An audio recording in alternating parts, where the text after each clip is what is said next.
আজি মই শিশুৰ দৰে হুম মোৰ আত্মা বেংগালুৰুৰ সৈতে আছে যিমান দিন IPL খেলিম বেংগালুৰুৰ সৈতে খেলিম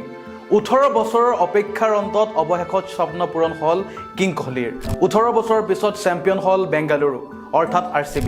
18 বছৰীয়া হতাশা নিৰাশা ইমান সহজ নাছিল কোহলিৰ বাবে আৰু বেংগালুৰুৰ বাবে ভিন্ন সময়ত ভিন্ন সমালোচনাৰ সন্মুখীন হৈছিল RCB তথা বিৰাট কোহলি 2025 বৰ্ষৰ IPLৰ চেম্পিয়নছ হৈছে ৰয়েল চেলেঞ্জাৰ বেংগালুৰু আৰু RCBৰ হাতত 6 ৰানৰ ব্যৱধানত পৰাস্ত হৈছে পঞ্জাব কিংছ 18 বছৰৰ পিছত স্বপ্ন পূৰণ হৈছে বিৰাট কোহলিৰ আৰু প্ৰথমে বেটিং কৰি 191 ৰানৰ লক্ষ্য বান্ধি দিছিল RCBয়ে জয়লাভ কৰাৰ পিছত আবেগিক হৈ পৰিছে বিৰাট কোহলিয়ে আৰু শেষ ওভাৰত জয় নিশ্চিত হোৱাৰ সময়ত আবেগিক হৈ কান্দি উঠিছে কিং কোহলি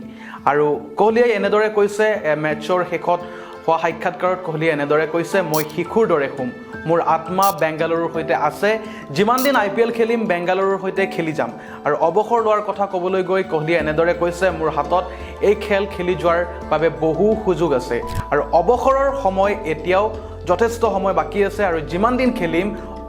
RCBৰ সৈতে খেলি যাম আৰু সকলো উজাৰি দি খেলি যাম